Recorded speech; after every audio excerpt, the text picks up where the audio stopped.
مشاهدي الأفاضل، أسعد الله أوقاتكم أينما كنتم بكل خير. أحييكم وأقدم نشرة أخبار المساء من الفضائية الإريترية أستهلها بالعناوين. إصابة 4 مواطنين بفيروس كورونا اليوم.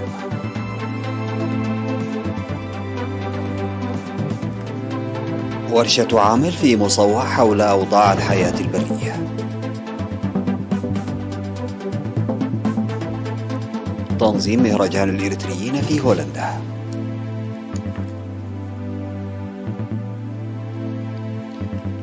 إيران تفرض عقوبات على 61 أمريكيا بينهم وزير الخارجية السابق. أول زيارة منذ 3 سنوات لوزير خارجية كوري الجنوبي لليابان. مقدونيا الشمالية تتوصل إلى تسوية لبدء مفاوضات الانضمام إلى الاتحاد الأوروبي. السلام عليكم ورحمة الله. أعلنت وزارة الصحة بأن الفحوصات المخبرية التي أجريت اليوم في الإقليم الأوسط أظهرت إصابة 4 مواطنين بفيروس كورونا، وكانت إصابتان من سجنيت وواحدة من كرن وواحدة من داغر جرمن. في غضون ذلك شفي مريض واحد في الإقليم الأوسط. بهذا بلغ عدد المصابين بفيروس كورونا في البلاد حتى الآن 9882، شفي منهم 9711 وتوفي 103، فيما يتلقى 68 مريضا للرعاية في المستشفيات. وزارة الصحة 18 من يوليو 2022. عقدت يوم 15 في مصوع ورشة عمل حول أوضاع الثروة الغابية والحياة البرية تحت شعار تنمية مستدامة بمشاركة موحدة. وأوضح المدير العام لسلطة الغابات والحياة البرية الإريترية العقيد كنفي هابتوم في الورقة التي قدمها إن حماية وتنمية الغابات والحياة البرية له أهمية كبيرة في النمو الاقتصادي وتحسين حياة الشعب. وقال إن نتائج برامج التشجير تراكمية ولا يحدث التغيير في آن واحد، مشيرا إلى أن البرامج المنفذة في البلاد رغم عدم سعتها بإمكانها إحداث التغيير. وقدمت في الورشة أوراق عمل في ورشة العمل التي شارك فيها أقسام إدارة الإقليم والشركاء أوراق عمل حول أوضاع الحياة البرية ودور الشركاء وتعزيزه. وأشارت الدراسات المقدمة إلى وجود 126 نوعا من الثدييات البرية و660 نوعا من الطيور. وحول الحيوانات الزاحفة والبرمائية تم العثور على أنواع جديدة من الثعابين والسحليات. وبيّنت الدراسات مواجهة 55 نوعا من الأشجار المستوطنة و23 نوعا من الحيوانات البرية خطر الانقراض وانقراض الزراف والثور البري والحمار الوحشي وفرس النهر والجاموس البري. وأوصت ورشة العمل لإيجاد سبل الاستفادة من شجر المسكيت الغازي وإقامة الضواحي والقرى للمحميات واتخاذ خطوات ملموسة للحد من قطع الأشجار. نظم يوم 15 و16 من يوليو في مدينة راسفاهيكا مهرجان الإريتريين في هولندا. شارك في المهرجان الذي حضره الإريتريون في المدن الهولندية وبلجيكا حاكما إقليمي عنسبة وجنوب البحر الأحمر كضيوف شرف. أوضح رئيس لجنة الاحتفالات السيد ميكيل تسفا ماريام ومسؤول الشؤون القنصلية بالإنابة السيد إسحاق مناسي أن المهرجان له إسهام كبير في الحفاظ على القيم والتراث الإريتري وتقوية الوحدة والهوية الوطنية.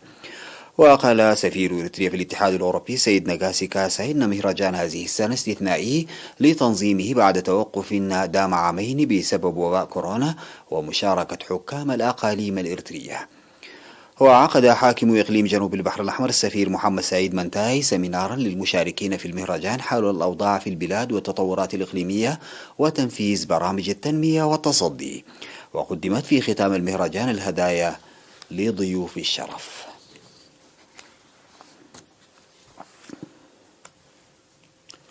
قيمت مديرية عد قيح وصرانة ودباروة في الإقليم الجنوبي العملية التعليمية، وبحثت اجتماعات التقييم مميزات وقصور العملية التعليمية في العام الدراسي 2021-2022 ودور المعلمين والمجتمع.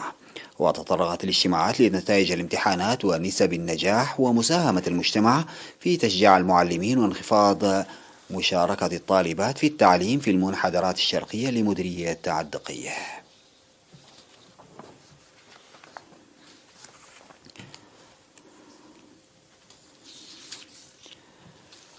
أوضح الاتحاد الوطني للشباب والطلبة فرع إقليم شمال البحر الأحمر في الاجتماع الذي عقده يوم 15 من يوليو العمل باهتمام كبير لرفع وعي الشباب وتقوية مشاركتهم في برامج التنمية.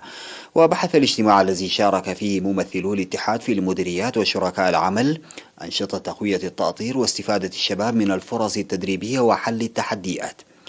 وقال مسؤول الشؤون السياسية والتنظيمية في فرع الاتحاد السيد تخل زرقه إن توسيع التنظيم في الضواحي والقرى والعمل المنسق مع الشركاء حقق نتائج مرضية، موضحا منح الأولوية لتوطيد العلاقة مع المدارس.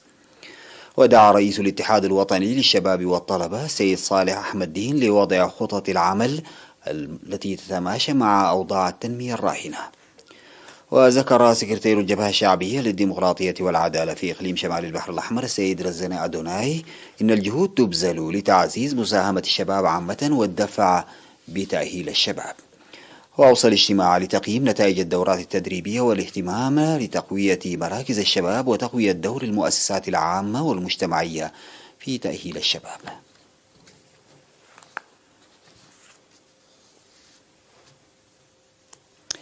حازت العداء الإريترية نازريت ولدو على المركز الرابع في ماراثون بطولة العالم 18 لألعاب القوى التي جرت اليوم في مدينة أوريغون الأمريكية. وقد فازت بسباق الماراثون الذي شهد سرعة عالية منذ بدايته عداء إثيوبية، وحلت كينيا في المركز الثاني وإسرائيلية في المركز الثالث، إسرائيلية من أصل كيني، بينما احتلت العداء نازريت المرتبة الرابعة. وأنهت العداء الأولمبية نازريت السباق في 2 دقيقة و29 ثانية، وقد حسنت رقمها الذي سجلته من قبل في إبريل 2022 في دييغو بجنوب كوريا بأكثر من 2.5 دقيقة لتحسن للمرة الرابعة رقمها الفردي في سباق الماراثون. وحصلت العداء نازريت على الإشادة من مختلف الجهات لتحقيق هذه النتيجة المميزة في سباق الماراثون الذي شهد تسجيل رقم عالمي. ويتوقع من العداء الإريترية نازريت ولدو الحصول على ميدالية في البطولة المماثلة التي ستنظم في بودابست المجرية العام القادم للكفاءة والقدرة التي اكتسبتها. وكان العداؤون الإريتريون قد حازوا على المرتبتين 16 و22 في سباق الماراثون الذي نظم يوم أمس الأحد. كما حازت العداء راهيل دانييل على المرتبة الخامسة في سباق 10,000 متر الذي نظم يوم السبت 16 من يوليو.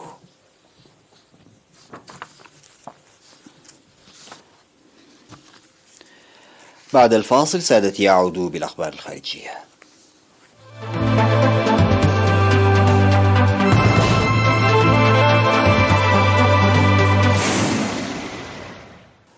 فرضت إيران عقوبات على 61 أمريكيا آخرين منهم وزير الخارجية السابق مايك بومبيو لدعمهم جماعة إيرانية معارضة في الوقت الذي وصلت فيه محادثات استمرت شهورا لإحياء الاتفاق النووي المبرم عام 2015 وصلت إلى طريق مسدود.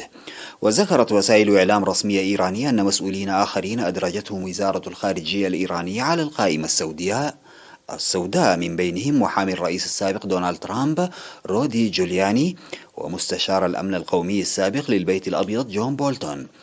وسمحت العقوبات التي صدرت ضد عشرات الأمريكيين في الماضي لأسباب مختلفة بمصادرة أي أصول يملكونها في إيران، لكن الغياب الواضح لمثل هذه الأصول يعني أن الخطوة ستكون رمزية إلى حد كبير.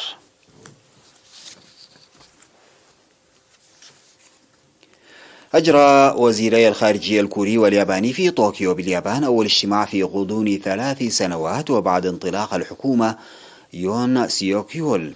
وبدأ وزير الخارجية الكوري بارك جين الاجتماع مع وزير الخارجية الياباني يوشيماسا هاياشي بعد وصوله إلى اليابان.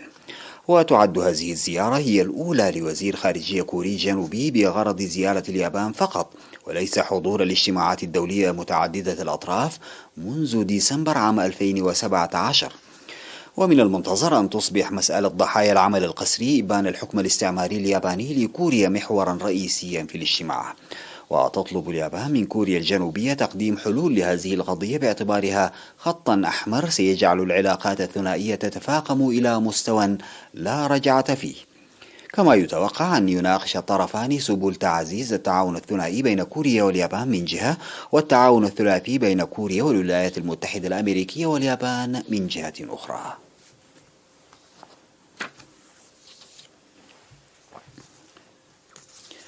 في خطوة لقيت ترحيبا واسعا من قبل قادة الاتحاد الأوروبي، أعلن رئيس وزراء مقدونيا الشمالية ديميتار كوفاتشيفسكي التوصل إلى تسوية مع بلغاريا منذ عام 2020، أي تقدم لمقدونيا الشمالية وألبانيا في مفاوضات الانضمام للاتحاد الأوروبي.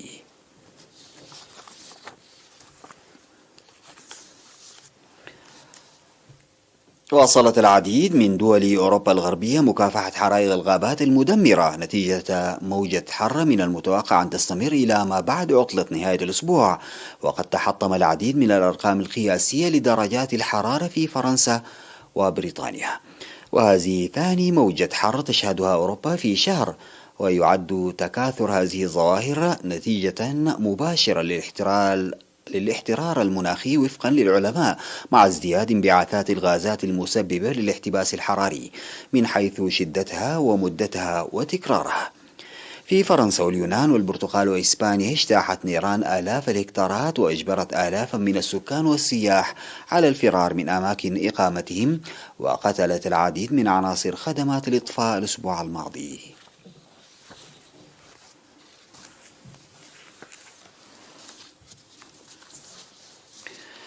ختاما لنشرة الأخبار تذكير بالعناوين.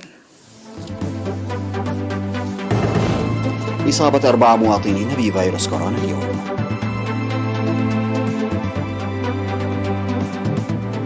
ورشة عمل في مصوع حول أوضاع الحياة البرية. تنظيم مهرجان الإريتريين في هولندا.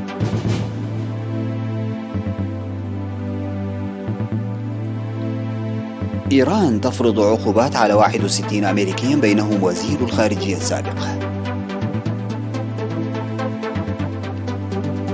أول زيارة منذ 3 سنوات لوزير خارجية كوري جنوبي إلى اليابان.